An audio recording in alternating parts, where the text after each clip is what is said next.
La primera vez que el entrenador Marcos Ridruejo, el instructor de MMA de mi hijo, un antiguo luchador de jaula a nivel regional con un gimnasio lleno de trofeos que pulía mucho más de lo que entrenaba a sus alumnos, leyó mi expediente en voz alta, le temblaban las manos. No era por la adrenalina. Era por ese tipo de vergüenza particular que solo aparece cuando una sala llena de gente ante la que has estado actuando por fin logra verte con claridad. Estaba de pie frente a su propio gimnasio, delante de una mesa plegable cubierta con el escudo autonómico y no podía dejar de parpadear ante el papel como si pudiera reorganizarse para decir algo menos vergonzoso. Yo estaba sentada en la segunda fila con los brazos cruzados y no sonreí. Me había prometido que no lo haría. Pero algo en mi pecho se aflojó de todos modos, lento y cálido como cuando contienes la respiración y por fin la sueltas. Para entender cómo llegamos a esto hay que remontarse 6 semanas atrás, a un martes por la tarde que empezó como cualquier otro. Yo sentada en un banco de plástico duro junto a la pared del gimnasio Valle de Hierro MMA, viendo a mi hijo practicar derribos a través de la red metálica que separaba a los padres de las colchonetas.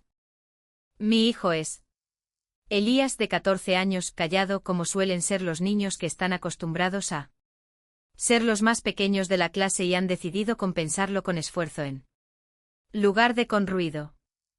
Llevaba un año suplicándome que le dejara entrenar en un sitio serio. Y el Valle de Hierro tenía una lona en la fachada que decía acondicionamiento físico de grado militar en letras rojas y grandes que, francamente, es la razón por la que dije que sí. Tengo mis opiniones sobre lo que significa realmente esa frase.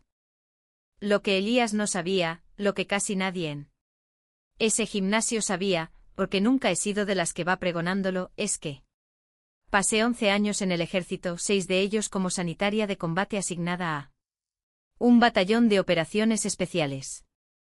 Y que en algún lugar de los archivos del Ministerio de Defensa hay un registro de que completé las pruebas físicas de acceso más rápido que la mayoría de los hombres con los que serví.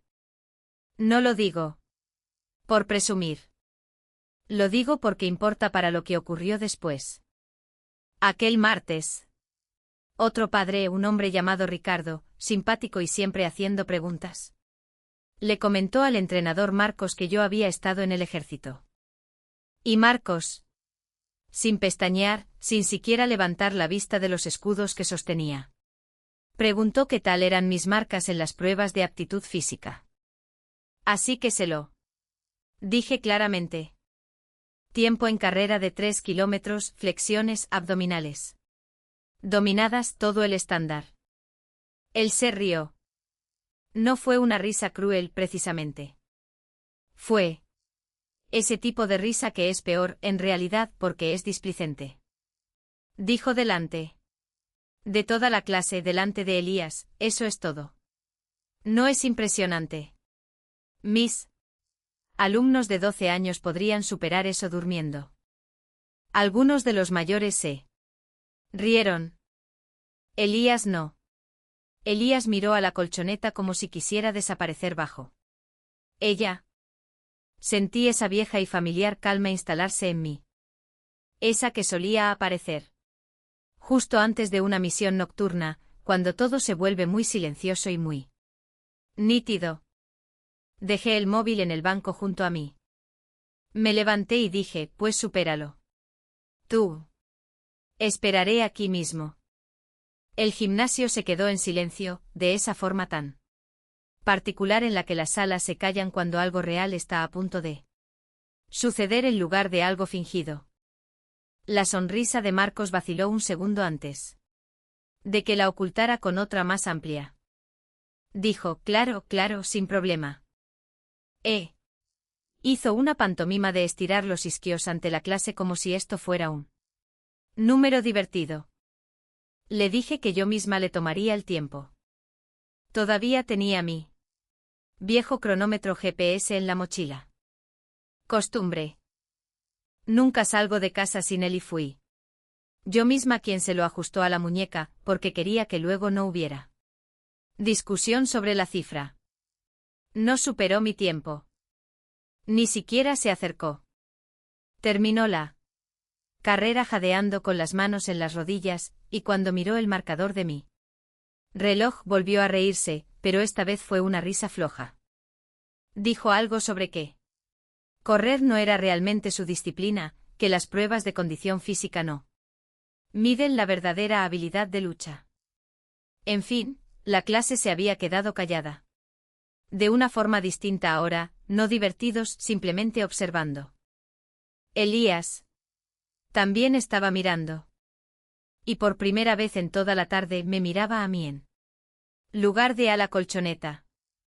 No dije nada más esa noche.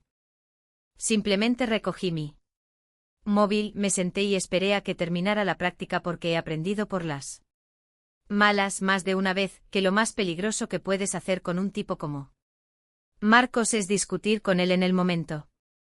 Lo inteligente es dejarle seguir hablando. Dejarle construir la historia en la que quiere creer y luego dejar que la verdad le alcance más tarde a su debido tiempo en una sala que él no controla.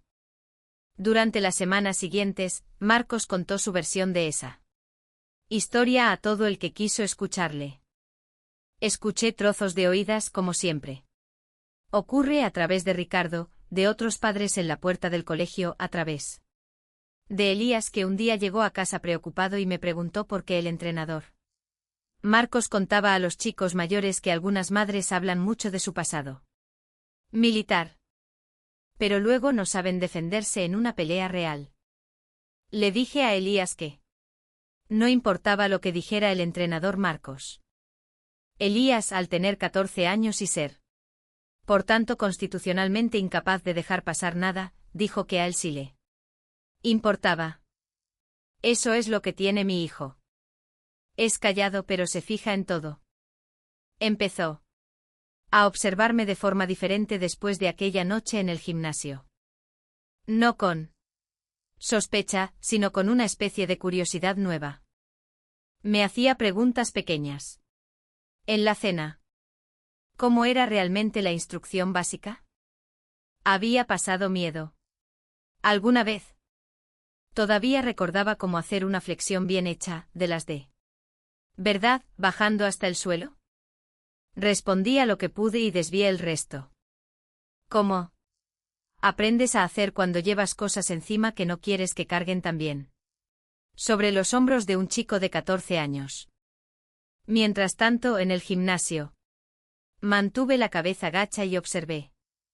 Vi a Marcos construir toda su identidad en torno al mito de sí mismo, el invicto campeón regional, el hombre que entrenaba a luchadores al estilo militar, una frase que usaba constantemente a pesar de que, por lo que pude averiguar, nunca había servido ni un día en su vida. Le vi señalar a los niños más débiles durante los ejercicios de acondicionamiento y burlarse de ellos de la misma forma fácil con la que se había burlado de mí, disfrazando la crueldad de dureza. Le vi atribuirse ruidosamente el mérito de la disciplina que niños como Elías se habían ganado por sí mismos, una repetición silenciosa a la vez, mucho antes de que cruzaran las puertas de su gimnasio. Aún así, vi a Elías mejorar. No gracias a Marcos. A pesar de él, mi hijo llegaba a casa y hacía rondas extra de acondicionamiento en el garaje usando una vieja comba mía, cronometrándose e intentando, me di cuenta finalmente, batir mis marcas antes de que Marcos pudiera hacerlo. Nunca me dijo que eso es lo que estaba haciendo. Simplemente noté que la luz del garaje se quedaba encendida hasta más tarde de lo debido, y noté que se volvía más ágil y firme en su postura. Y lo entendí como entiendes cualquier cosa que tenga que ver con tu propio hijo. En silencio y con un dolor en el pecho del que no hablas en voz alta. Hubo un momento a las 3 semanas en el que casi lo dejo estar. Elías llegó a casa de entrenar una tarde radiante, genuinamente feliz porque Marcos había elogiado su juego de pies delante de todos. Vi a mi hijo brillar bajo ese elogio y pensé que quizá no merecía la pena removerlo. Quizá debía dejar que él hombre se quedara con su mito, que Elías conservara a su entrenador y que todos siguieran adelante. Me quedé con ese pensamiento durante un día entero. Pero luego descubrí, otra vez a través de Ricardo, que al parecer no puede evitarlo.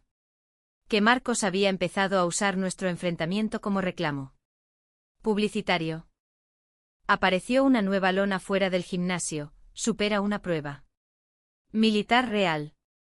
Pregúntanos cómo. Estaba usando mi humillación, o lo que él suponía que era mi humillación, para vender cuotas a otros padres. Le decía a la gente explícitamente que una supuesta madre militar le había desafiado y que él había salido victorioso. Había convertido el malestar de mi hijo en su marketing.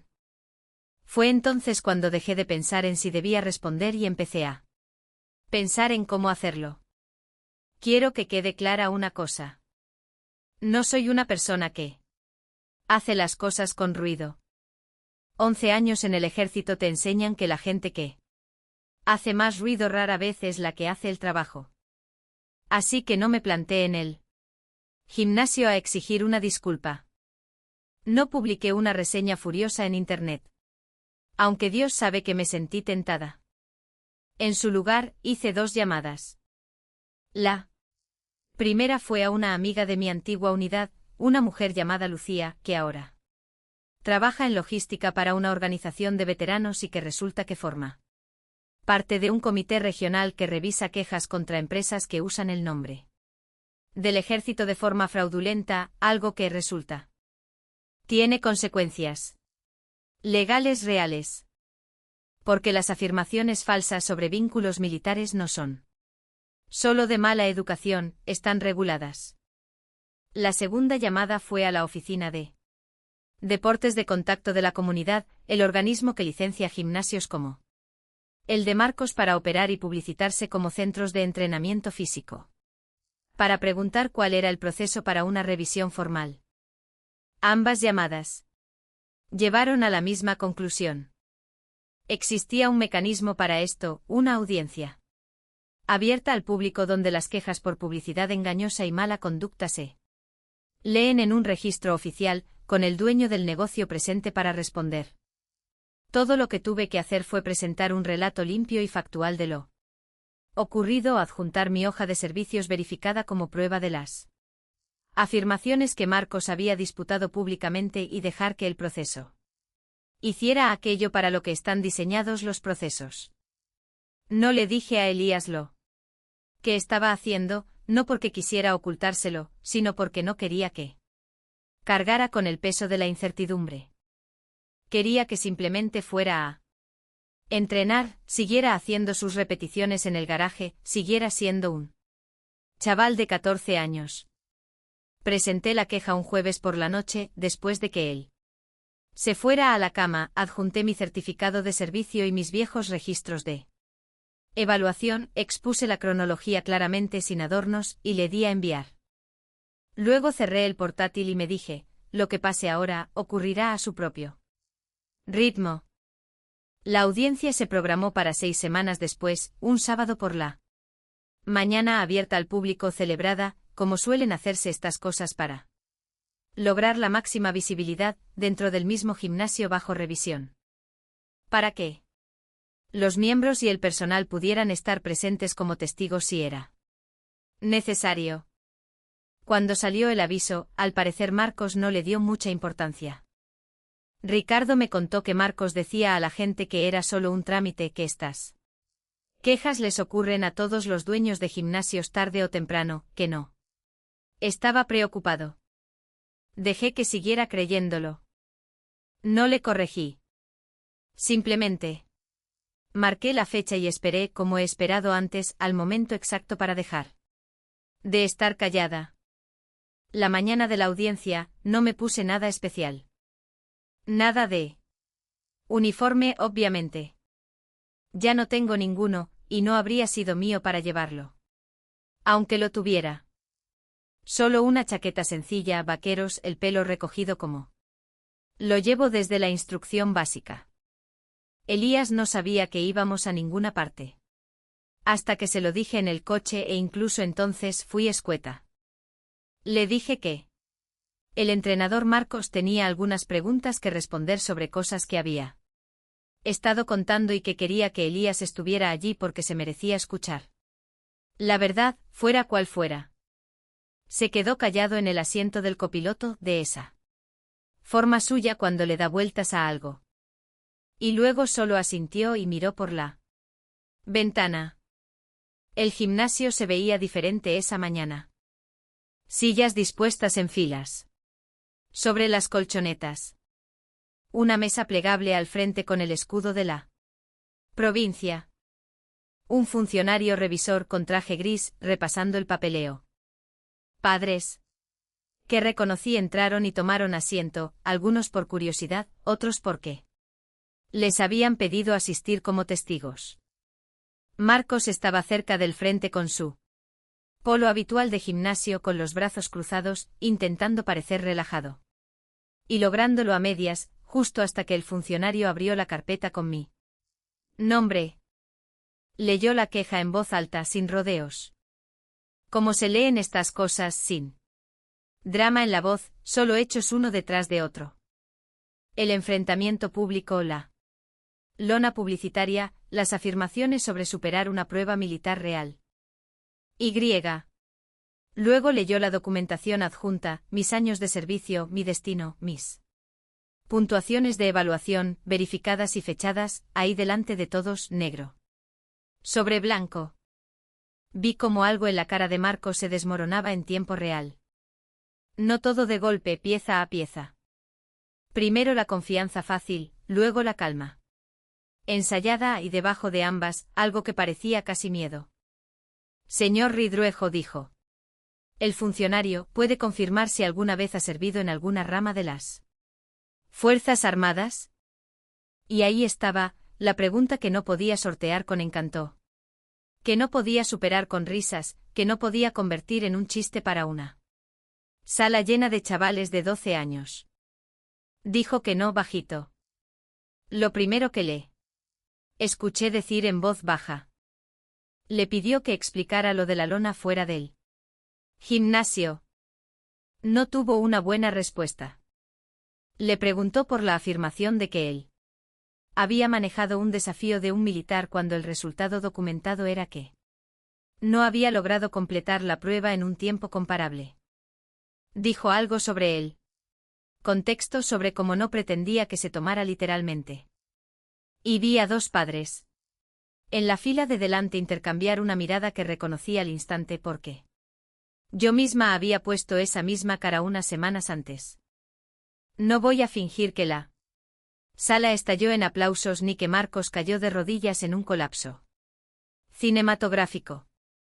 Los ajustes de cuentas reales son más silenciosos que eso, más sucios y más lentos.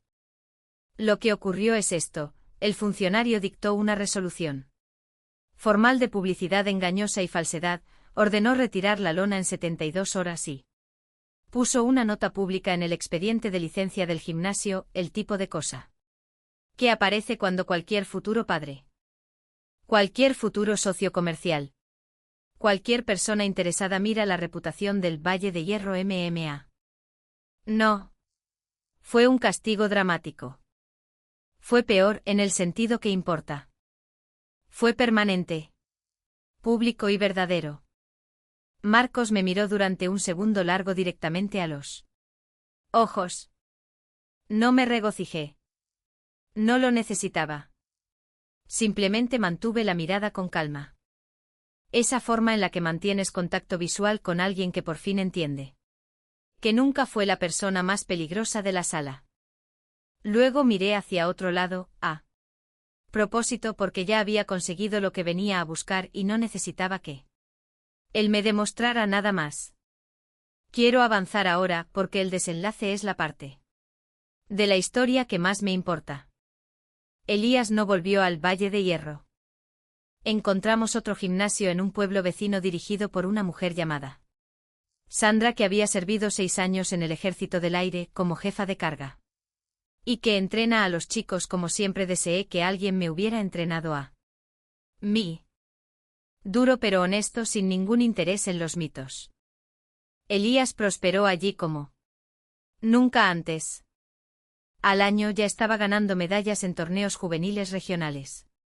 Y lo que es más importante, dejó de necesitar la aprobación de nadie para saber cuando se había ganado algo. Ricardo, de entre todos, se convirtió en algo parecido a un amigo después de aquello. Me escribió unas semanas después de la audiencia, de forma algo torpe pero sincera, diciendo que no tenía ni idea de hasta dónde había llegado la cosa, que lamentaba haber repetido la mitad de lo que decía Marcos sin comprobarlo, que respetaba muchísimo lo callada que había sido con todo el asunto hasta que fue necesario hablar. Le dije que no pasaba nada. Y en gran medida, era así. Marcos contactó una vez, casi un año después. Un mensaje breve, el tipo de mensaje que la gente envía cuando ha tenido mucho tiempo para pensar y todavía no ha terminado del todo. Dijo que se había enterado de que a Elías le iba bien, dijo que esperaba que no hubiera rencores. Dijo que todo aquello le había enseñado mucho. Lo leí 2 veces. Pensé en todas las versiones diferentes de una respuesta que podría enviar. Algunas cortantes. Otras generosas, algunas que me habrían hecho sentir bien durante exactamente 4 segundos y me habrían costado algo después. Al final, envié 3 palabras: me alegro de oírlo. Y entonces dejé el móvil, de la misma manera que lo dejé aquella noche en su gimnasio, 6 semanas antes de que él aprendiera a que se enfrentaba realmente. Porque ese es el verdadero final, creo. No la audiencia, no la lona quitándose, ni siquiera la expresión de su cara cuando se leyó la verdad en voz alta. El verdadero final es que nunca tuve que levantar la voz ni una sola vez. Nunca tuve que llamarle mentiroso. Solo dije la verdad. Claramente en el momento que yo elegí, y dejé que la sala sacara sus propias conclusiones. Eso es lo que 11 años en el ejército te enseñan realmente si prestas atención, no cómo ganar una discusión, sino cómo asegurarte de que la verdad esté en el lugar exacto en el que debe estar cuando llegue el momento de que hable.